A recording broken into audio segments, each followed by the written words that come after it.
Oi, turma, tudo bem? Eu sou o professor Adeblan e estou aqui para mais uma aula de História. E o tema da nossa aula de hoje é a vida rural no Brasil. Veja qual é o objetivo da nossa aula, tá?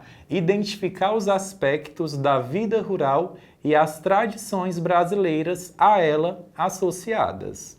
Entender o processo de exploração de mão de obra indígena pelos portugueses. Compreender o processo de colonização que resultou na transformação das paisagens brasileiras e entender o processo de exploração da mão de obra dos escravizados africanos pelos portugueses. Agora, analisa comigo essa imagem. Aqui a gente tem uma grande cidade. Observa que lá no final a gente tem várias construções e aqui no início a gente tem um campo com plantações, com árvores, né? Então aqui a gente vê exatamente que as cidades, que os municípios, eles são formados por espaços urbanos e espaços rurais, né? E as atividades rurais, elas sempre tiveram uma grande importância para o nosso país, para a história do Brasil e para a nossa economia, tá bom? E muitas tradições brasileiras se desenvolveram no meio rural. A produção agropecuária ela é extremamente importante para a economia do nosso país, né? Ela emprega milhares de trabalhadores, né? E ela é muito importante para as famílias, tá? E a produção agropecuária, ela é responsável pelo fornecimento de alimentos que nós consumimos diariamente, tá? Na nossa culinária, na culinária brasileira, existem diversos pratos tradicionais. Aqui, por exemplo, a gente tem a pamonha, que é produzida do milho. É uma das grandes produções agrícolas que tem no nosso país, a produção de milho. Outra cultura muito importante que vem do interior do nosso país são as rodas de viola, as modas de viola, que são canções acompanhadas de viola caipira de áreas típicas do nosso Brasil. Essas canções elas falam muito sobre a vida, sobre a rotina do homem do campo e deram origem também à música sertaneja que nós conhecemos hoje em dia, tá? Ah, professor, mas sempre foi assim? Não, turma. Agora eu vou te convidar a mergulhar comigo nesse universo da história para conhecer como que as coisas se desenvolveram desde a chegada dos portugueses aqui no Brasil. Os portugueses eles chegaram no Brasil em 1500. Quando eles chegaram aqui no Brasil, existia em torno de 2 a 4 milhões de indígenas vivendo na nossa terra, né? Então, quem que era morador do Brasil quando os portugueses chegaram ao Brasil? Os povos indígenas, tá bom? E aí, Pedro Álvares Cabral chegou aqui no Brasil nas caravelas com aquela expedição portuguesa, né? E deu início a esse processo de mudança que aconteceu aqui no Brasil, tá? Mas foi legal? Foi ruim? A gente vai te contar agora como que tudo isso aconteceu.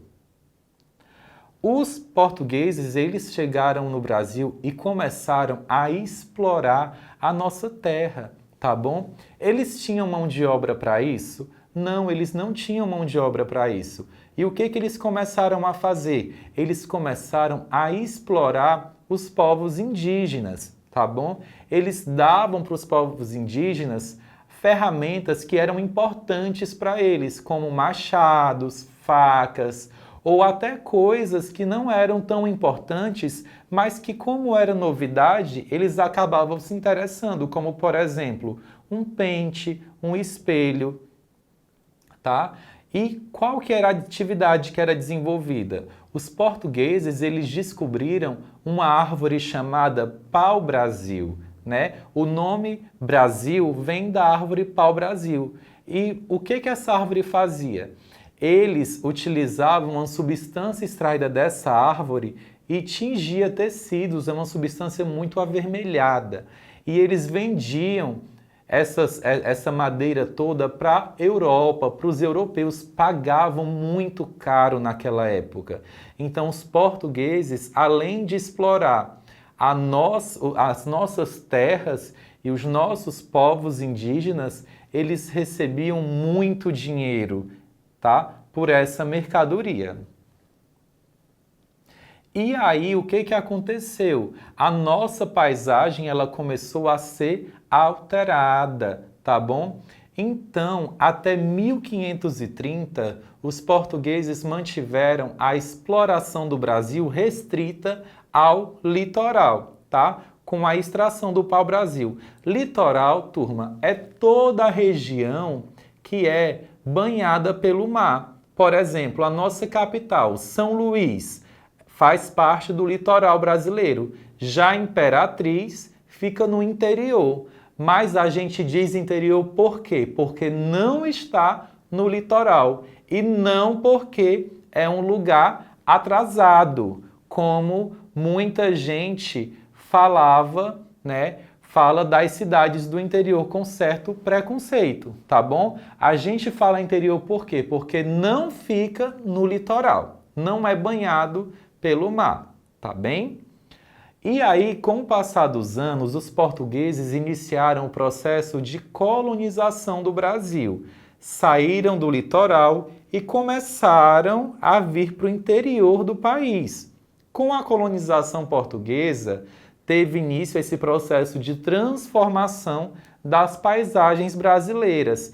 E como eles começaram a explorar o Brasil pelo litoral, o bioma mais afetado foi a nossa Mata Atlântica. Por quê? Porque ela era predominante do litoral do nosso país.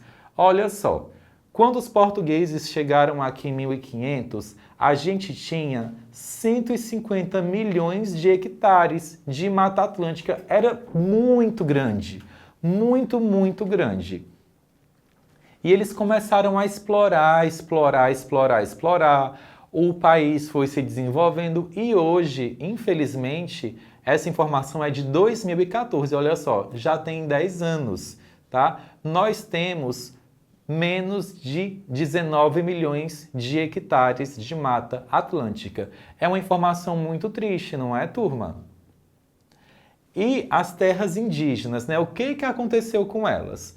Quando os portugueses chegaram, né, as terras indígenas eram livres, né? E os portugueses começaram a ocupá-las, a explorá-las, tá?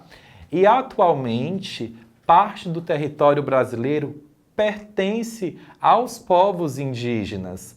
Mas mesmo com esse direito garantido por lei, eles ainda sofrem várias perseguições. Vocês já devem ter visto diversas notícias sobre o garimpo ilegal, que acontece em diversas terras indígenas, por exemplo, no estado do Amazonas, né? E isso traz grande dificuldade para a vida dos povos indígenas. Por quê?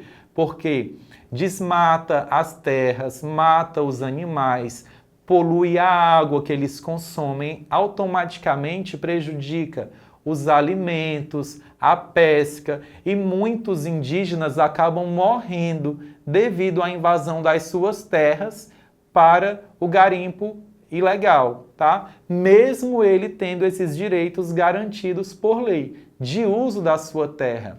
E os povos indígenas, eles são extremamente importantes para a preservação do nosso meio ambiente, das nossas florestas. Como eles vivem da natureza, eles precisam cuidar e eles cuidam muito bem, preservando, cuidando das nossas árvores, tá bom?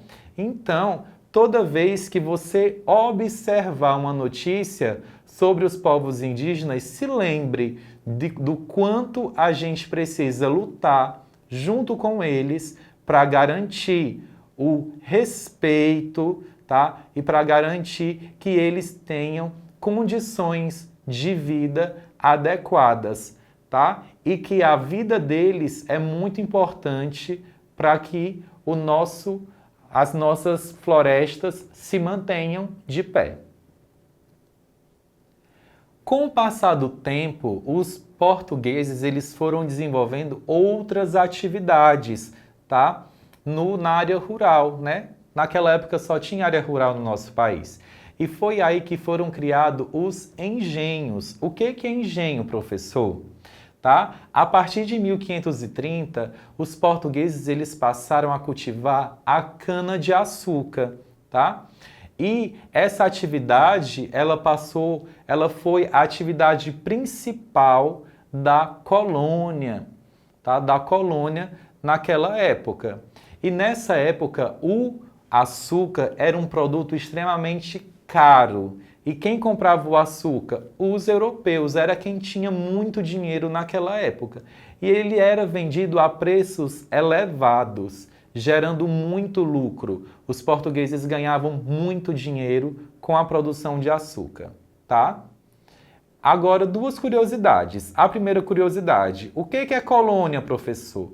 Colônia é um espaço que é administrado por outro país. Naquela época, o Brasil era um espaço diferente de Portugal, mas era administrado por Portugal. Então, isso é uma colônia. E o cultivo da cana-de-açúcar, naquela época, a gente falava que era uma monocultura. Por quê? Porque era o único produto cultivado, produzido pelos portugueses no Brasil. E você sabia quem que trabalhava nos engenhos? Eram os portugueses? Não, eram os africanos. O que aconteceu? Os portugueses, eles trouxeram da África pessoas para trabalhar em condições de escravos de engenhos. Eles trabalhavam sem nenhum direito trabalhista. Hoje, por exemplo, a gente trabalha e recebe o nosso salário. Naquela época, eles trabalhavam muito e não recebiam nada. É o que a gente chama de trabalho escravo, né? Naquela época existia a escravidão, tá? Então, as pessoas escravizadas, elas viviam em condições desumanas e não tinham nenhum direito. Porém, as pessoas escravizadas, elas lutavam e resistiam muito, né, contra os portugueses para reverter aquela situação, né? Então, eles incendiavam as lavouras, eles quebravam equipamentos, eles fugiam. E aí o que acontecia? Eles fugiam para o interior das cidades onde ninguém os achavam. E lá eles criaram uma comunidade.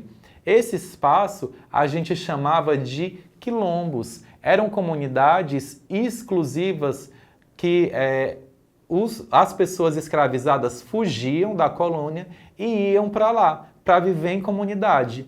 Nesse espaço eles poderiam viver livres, eles cultivavam seus alimentos, eles faziam suas manifestações religiosas, suas manifestações culturais. Aqui nessa imagem, a gente tem um mapa de um dos quilombos mais famosos do Brasil naquela época, que é o quilombo Buraco de Tatu, lá na Bahia, que foi criado no período colonial. Então, os escravos, eles fugiam da colônia e aí iam para os quilombos. E você vê aqui o quanto era organizado, olha. Tinha várias casas, as plantações, tinham as ruas, era tudo muito bem organizado. Hoje, mesmo após a abolição da escravidão, que foi lá em 1888, né, os descendentes dos povos escravizados continuam morando nos quilombos, tá? Ainda existem muitos quilombos no Brasil. Esses quilombos, eles são extremamente importantes porque eles preservam a cultura, o modo de viver dos descendentes dos escravos. O que é descendente, professor? Eles são netos das pessoas que foram escravizadas naquela época, tá bom? Então, aqui a gente tem um exemplo, nessa primeira imagem, de um grupo de samba de roda do Quilombo, comunidade quilombola em Laranjeiras, em Sergipe. E na outra imagem a gente tem artesãs quilombolas do Jalapão, no Tocantins, onde elas produzem diversos artesanatos com um material chamado capim dourado. Observa como ele brilha, por isso que o nome é um capim, né? Ele de fato é um capim dourado. Então as comunidades quilombolas, elas são extremamente importantes para que essa cultura seja preservada, tá? Aqui no Maranhão a gente tem diversas comunidades quilombolas. Agora eu vou te convidar a acessar esse link que está aparecendo na sua tela, vai abrir uma nova página, você vai clicar em começar e vai desenvolver várias habilidades que nós acabamos de aprender brincando, tá bom? Faça isso para você aprender muito mais. Por hoje é só, turma, e até o nosso próximo encontro. Tchau!